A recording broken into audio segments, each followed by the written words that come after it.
السلام علیکم رحمۃ اللہ وبرکاتہ۔ نبی صلی اللہ علیہ وسلم کی جو بھی سنتیں ہیں اس سنت پر چلنا ہی کامیابی ہے، دونوں جہاں میں کامیابی کا ذریعہ ہے۔ اب دیکھیے شوہر کے ساتھ بیوی کی سنتیں۔ شوہر کا بیوی پر بڑا حق ہے۔ نبی صلی اللہ علیہ وسلم نے فرمایا کہ اگر اللہ کے علاوہ کسی کا سجدہ جائز ہوتا تو میں عورتوں سے کہتا کہ اپنے شوہروں کا سجدہ کریں، مگر اللہ کے علاوہ سجدہ کسی کا جائز ہے ہی نہیں۔ اور پھر فرمایا کہ جس عورت کا شوہر ناراض ہو اس کی نماز پوری طرح قبول نہیں ہوتی ہے۔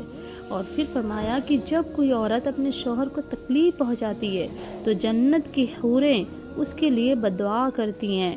اور اس کے بعد ہے کہ جب شوہر اپنی بیوی کو اپنی حاجت کے لیے بلائے تو بیوی کو فوراً اطاعت کرنا چاہیے اگرچہ وہ چولہے کے پاس ہو۔ اور اس کے بعد ہے کہ گناہ کے کاموں میں عورت کو شوہر کی اطاعت نہیں کرنا چاہیے۔ اور پھر اس کے بعد ہے کہ بیوی کو بغیر شوہر کی اجازت کے نفلی روزہ نہیں رکھنا چاہیے۔ اور پھر اس کے بعد ہے کہ عورت کو اپنے شوہر سے الگ رات نہ گزارنا، ورنہ فرشتے لعنت کرتے ہیں جب تک واپس نہ ہو جائے۔ اور پھر ہے کہ شوہر کے گھر کی اور اولاد کی ذمہ داری عورت کی ہے۔ اور پھر اس کے بعد ہے کہ میاں بیوی کو آپس میں جھوٹا پینا کھانا جائز ہے۔ اور جو عورت اس حال میں مرے کہ شوہر راضی ہو وہ جنت میں داخل ہوگی۔ ترین بیوی کی خصلتیں یہ ہیں کہ جب خاوند اس کی طرف دیکھے تو وہ خوش کر دے، اور پھر جب خاوند حکم دے تو فوراً اطاعت کرے۔ اور پھر اس کے بعد ہے کہ اپنی ذات اور مال میں ایسی کوئی بات نہ کرنا جس کو وہ پسند نہ کرتا ہو۔ ایک عورت نے نبی صلی اللہ علیہ وسلم سے سوال کیا کہ یا رسول اللہ، عورت پر شوہر کا کیا حق ہے؟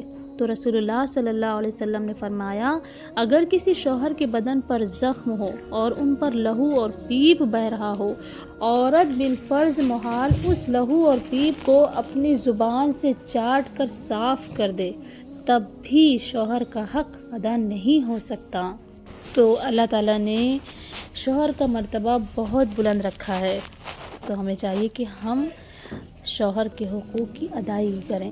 تو یہ چند سنتیں ہیں جو ہر بیوی کو سیکھنا چاہیے، اسے جاننا چاہیے اور اس پر عمل کرنا چاہیے تاکہ زندگی خوشگوار ہو سکے اور ہم دنیا آخرت میں کامیاب ہو سکیں۔